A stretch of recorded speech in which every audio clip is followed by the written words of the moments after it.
This is Igbo Area Hello. Nigerian Air Force deploys 4 attack planes in Enugu.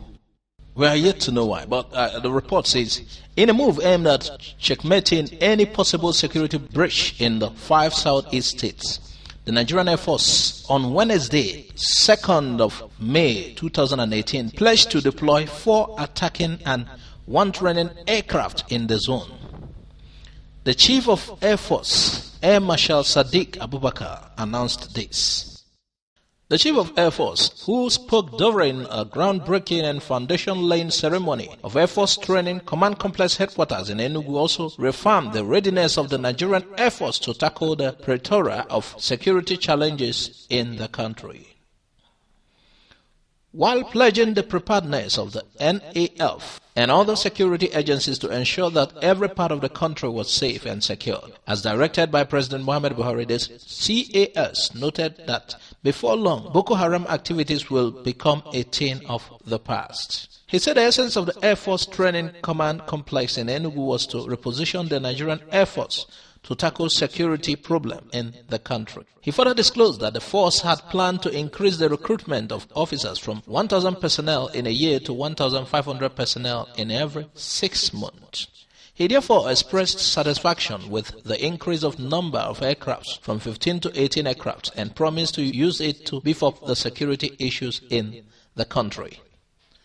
Meanwhile, a lot of people are jittery. They are suspicious of this move by the Nigerian Air Force. Somebody wondered why such deployment at this particular time that the zone is not restive. He asks a question: how can a peaceful region like Southeast require monitoring at this current time? Why can't they send these jets to those areas that Fulani headsmen are murdering a lot of people? According to Udogo Nwanyina, this move is suspicious. Well, we are watching. We will let her know why they are going to make such deployments. For Mazio Hapwe, who was reporting for Biafra Restoration Voice, I was shocked to see such heinous and nefarious motive against the Biafrans. All those who mount as Southeast South governors, even Ohaneze, will not say anything now. Let's wait and see. I believe this will be the beginning of a new dawn for Biafrans in general. A call for referendum is not a call for war. All hail Biafra. From the angle he's coming from, it seems the motive of the Nigerian Air Force was to destabilize the recent plans that is in the pipeline for a referendum. We are watching.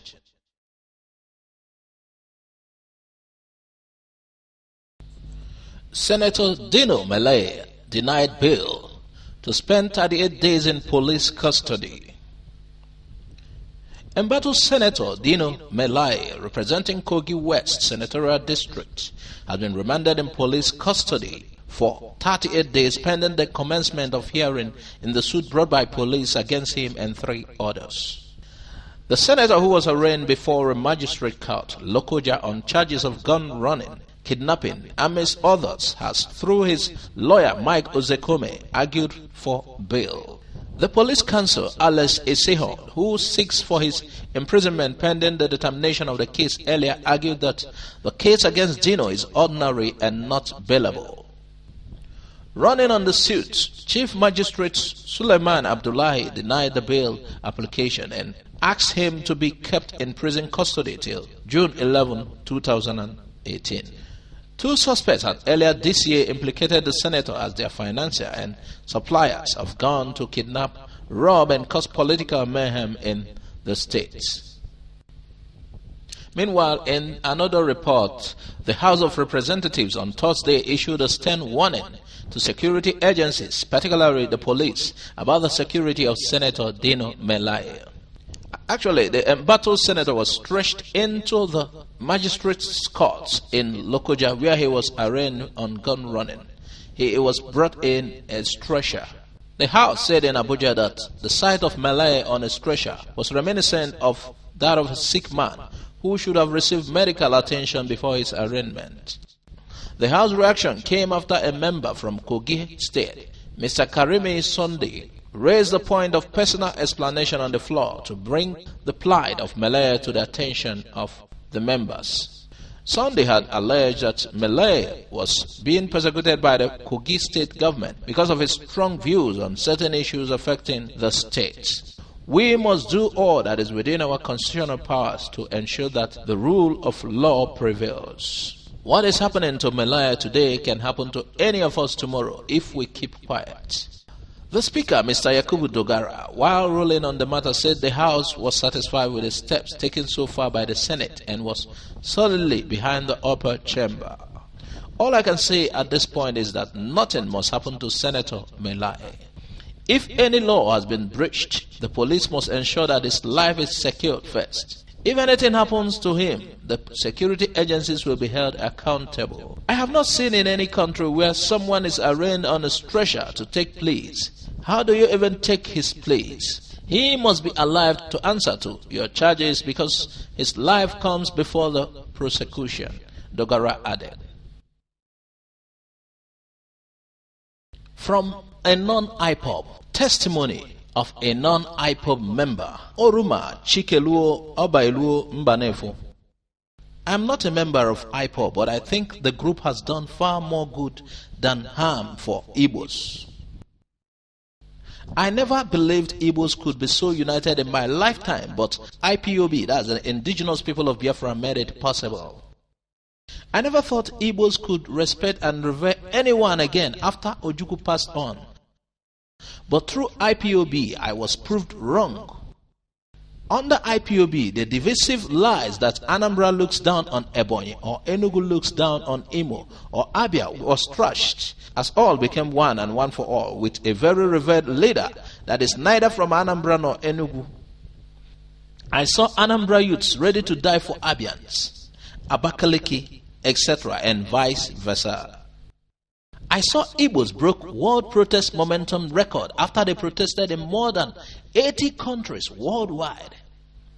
I saw Nigerian leaders looking very well before leaping off to abroad as they did not know what level of embarrassment they would meet overseas, especially after Okorosha, PMB, etc. were really disgraced. What are we saying? These guys held Nigeria to a standstill, and the most terrifying thing was the unity and zeal to die for what they believed in. Nigeria and the world saw the Igbo spirit in full glow once more since after the war. The question many asked was, how did these Igbo youths of today develop this level of courage to stand together and die once more like their fathers did during Biafra war, even though most of them were born after the war and didn't witness it? These IPOB guys formed and protested like the white people. Their confidence and songs still give me goose pimples. Whenever I watch their activities, I only remember the movie 300. But they did better because they seized the breath of the government without arms. Even Ohaneze etc. became more respected and relevant to the Nigerian government as the government needed any other body to lean on for calmness. Wow. The group wasn't perfect and made some mistakes, which is normal with any group that is mostly made up of angry youths with mindset of vengeance and freedom.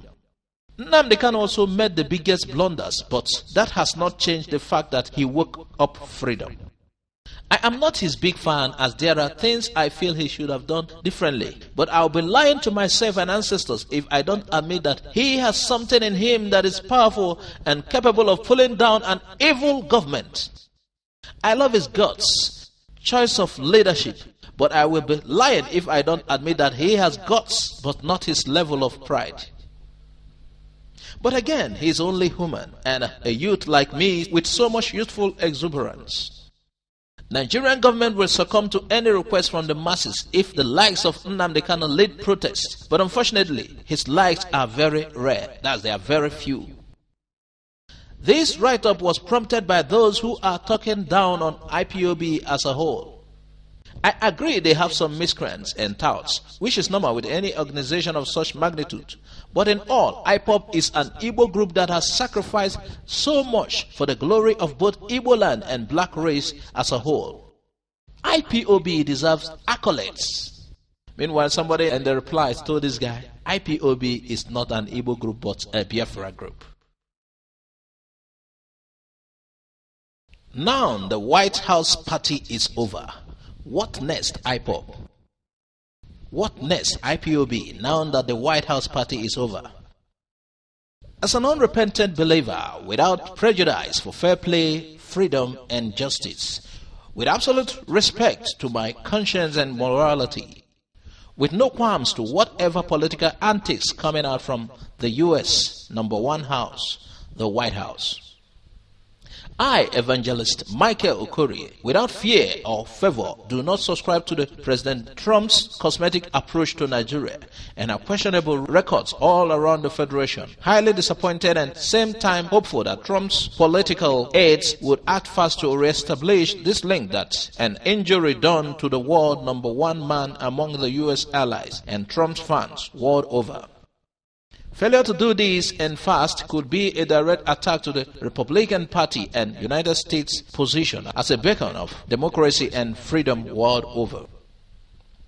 Mr. Trump, sir, you sacked your Foreign Affairs Secretary, Mr. Tillerson, for visiting Buhari and shaking him via Twitter handle. You rained down bombs on Assad's government of Syria over killing of innocent civilians. You need to explain to the world the crimes of Mr. Tillerson and the difference between Syrians' poor citizens and Nigerians in the Middle Belt and Biafra being killed daily. Sir, your fans were murdered. Your Biafran fans during your inauguration as president and some others still incarcerated by same man you are smiling with under whatever guise in his different prisons in Nigeria. Mr. Trump, sir, the promise you made to Biafrans during your presidential campaign, sir, when is it coming to fruition? Yes, diplomacy is important in every foreign policy of any nation. Yes, your statement, we won't accept the killings of Christians, is equally good. But your smiles, gentle and soft approach to your statement is also suspicious. Therefore, the IPOB must quickly meet to reappraise this White House meeting. The next option, should diplomacy fails, should be top agenda. We are good to go for our freedom, be it through international diplomacy or other. I think this is an advice by Evangelist Michael Okorie. We're going to close today by reminding you whom you are. The ingenuity of the Biafran nation. Now we'll be looking at Ojukwu Bunker facts. Ojukwu Bunker is part of the National War Museum and is annexed at Opera Avenue, all in Umuahia, Abia State. The bunker, constructed during the Civil War after the fall of Enugu, was a subterranean office for the Biafran government. The premises belonged to the late Dr. Michael Opara, the second premier of Eastern Nigeria from December 17, 1959 to January 15, 1966. The plan was drawn on April 1968 by Frank Mbanefo Associates. Structural design was done by Abim and Partners. The superintendent who handled the workers was late Mr. Lawrence O. Okani from Ogidi. The construction was done by Engineer Joel Onyemelukwe. The bunker measures 26.9 feet deep, about 8 meters.